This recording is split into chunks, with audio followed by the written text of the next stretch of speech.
پاکستانی خفیہ agency ISI کے سابق سربراہ جنرل حمید گل پاکستان میں اسلامی نظریات کے ماننے والوں کے رہنما کی حیثیت رکھتے تھے۔ طالبان کے گاڈ فادر تصور کیے جانے والے جنرل حمید گل نے پاکستان میں کئی جہادی تنظیموں اور افغان طالبان کی صورت میں اپنے پیچھے ایک خطرناک میراث چھوڑی، اور یہ بھی اتفاق ہے کہ افغان طالبان نے امریکہ کے ساتھ 20 برس جنگ لڑنے کے بعد 15 اگست سن 2021 کو افغانستان پر دوبارہ قبضہ کر لیا، جو کہ جنرل حمید گل کا یوم وفات بھی ہے۔ یاد رہے کہ اسلامی جمہوری اتحاد کے بانی جنرل حمید گل کا 15 اگست سن 2016 کو وصال ہوا تھا۔ اگر جنرل ضیاء الحق کے اولین نظریاتی ورثاء کی فہرست بنائی جائے تو حمید گل کا نام سب سے اوپر ہوگا۔ دونوں کا تعلق آرمڈ کور سے تھا۔ جنرل ضیاء نے جب 5 جولائی سن 1977 کو اپنے چہرے پر مارشل لاء کی کالک ملتے ہوئے اقتدار سنبھالا تو حمید گل تب بریگیڈیئر تھے۔ جنرل ضیاء الحق نے چیف آف آرمی اسٹاف بننے سے پہلے ملتان میں جس سیکنڈ اسٹرائک کور کو کمان کیا، سن 1980 میں میجر جنرل حمید گل کو اسی کور میں آرمڈ ڈویژن کا کمانڈر مقرر کیا۔ بعد ازاں وہ ہیڈ کوارٹر میں ملٹری آپریشنز کے نگران بھی رہے۔ یہ وہ دور تھا جب افغان مہم عروج پر تھی۔ مارچ سن 1987 میں جب جنرل اختر عبدالرحمان کو 8 برس تک ISI کی سربراہی کے بعد chairman joint chiefs of staff committee کے عہدے پر ترقی دی گئی تو افغان جنگ میں تسلسل کی برقراری کے لیے ضیاء الحق کی نظروں میں حمید گل ایک فطری متبادل تھے، چنانچہ انہیں ISI کا ڈائریکٹر جنرل مقرر کر دیا گیا۔ تب تک سوویت یونین بھی تھک چکا تھا اور افغانستان سے انخلاء کی تیاری کر رہا تھا، مگر حمید گل کے چشم تصور اسٹریٹجک ڈیپتھ کی اینک کے پیچھے سے افغانستان اور وسطی ایشیا کے درمیان بہنے والے دریائے آکسس کے پار کی ممکنہ فتوحات دیکھ رہی تھی۔ 10 اپریل سن 1988 کو افغان مہاجرین کے لیے مختص اسلحے کے سب سے بڑے ڈپو اوجری کیمپ پہ دھماکہ ہوا۔ قطع نظر یہ دھماکہ اندرونی شاخسانہ تھا کہ بیرونی، لیکن اس کے سبب امریکہ اپنے دیے گئے اسلحے بالخصوص افغان جنگ کا رخ موڑنے والے اسٹنگر میزائلوں کے آرڈر سے محروم ہو گیا، اور دھماکے کے اثرات سے 1 ماہ کے اندر محمد خان جنیجو کی حکومت بھی اڑ گئی۔ امریکہ اور ضیاء الحق میں پہلی سی محبت کے ارد گرد بدزنی کی جھاڑیاں اگنے لگیں۔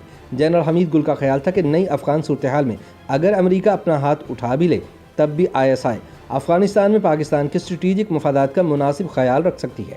ان کے دل میں امریکی ابن الوقتی کا جو کانٹا چبھا وہ تاحیات نہ نکل سکا، بلکہ وقت کے ساتھ ساتھ پھلتا پھولتا گیا۔ حمید گل کے اعتماد کا عالم یہ تھا کہ ایک مشن مغربی ہمسائے افغانستان میں جاری تھا تو دوسرا مشن مشرقی ہمسائے بھارت کے پنجاب میں پاؤں پھیلائے ہوا تھا، اور تیسرے مشن کے طور پر افغان فرنٹ سے مستقبل قریب میں فراغت پانے والے مہاجرین کو کشمیر میں کھپانے کی تیاریاں ہو رہی تھیں۔ 17 اگست سن 1988 کو ضیاء الحق اور جنرل اختر عبدالرحمان سمیت کئی اعلیٰ افسروں کی فضائی موت کے نتیجے میں غلام اسحاق خان، نئے army chief general Mirza Aslam Beg اور ISI کے سربراہ جنرل حمید گل کی اسٹریٹجک تکون وجود میں آئی۔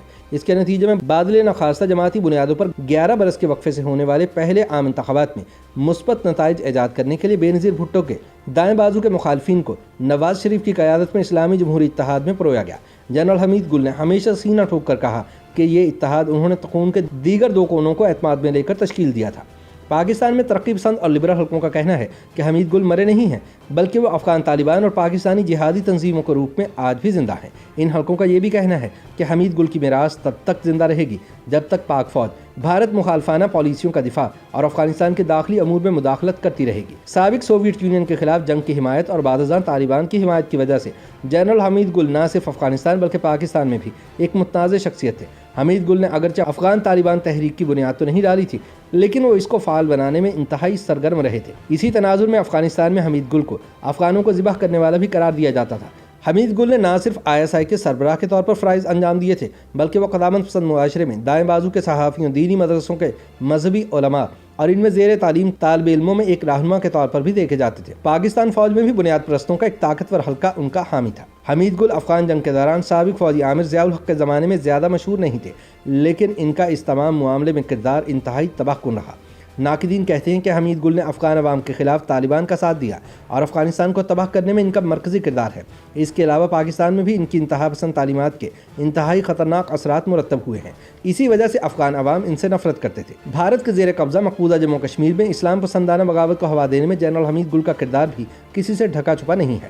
بھارتی حکومت یہ الزام بھی عائد کرتی ہے کہ جنرل حمید گل نے سن 1989 میں بطور ڈائریکٹر جنرل ISI افغان جنگ میں استعمال ہونے والے اسلحے اور جنگجوؤں کو سری نگر پہنچانے میں نمایاں کردار ادا کیا تھا۔ اپنی ریٹائرمنٹ کے بعد حمید گل ایک سیکیورٹی تجزیہ کار بن گئے اور نیوز چینلز پر حافظ سعید جیسوں کے علاوہ افغان طالبان کا دفاع کرتے ہوئے بھی دکھائی دیے۔ اس دوران پاکستان میں اسلامی پارٹیاں حمید گل کو اپنے مغرب مخالف جلسوں اور جلوسوں میں بھی مدعو کرتی رہیں، جہاں وہ امریکہ مخالف دھواندار تقاریر کیا کرتے تھے۔ یاد رہے کہ جنرل حمید گل سن 1987 تا 1989 ISI کے سربراہ رہے۔ یہ وہی دور تھا جب امریکی تعاون سے سوویت یونین کے خلاف شروع ہونے والا افغان جہاد اپنے اختتامی مراحل میں تھا۔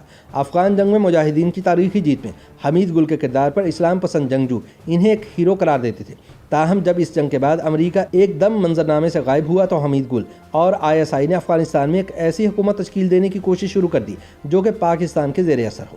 افغان جنگ کے بعد جب افغانستان میں ایک نئی خانہ جنگی شروع ہوئی تو اس دوران ISI نے وہاں متعدد اسلام پسند جنگجو گروہوں کی معاونت شروع کر دی تاکہ وہ روس اور بھارت نواز گروہوں کو شکست دے سکے۔ افغانستان سے سوویت فورسز کے انخلا کے بعد حمید گل اور ISI نے وہاں کسی حکومت کو قائم نہ ہونے دیا۔ یہ افغان تاریخ کا ایک تباہ کن دور تھا جس کے منصوبہ ساز جنرل حمید گل تھے۔ افغانستان میں صورتحال تب مزید بگڑ گئی جب طالبان ایک طاقت بن کر ابھرے۔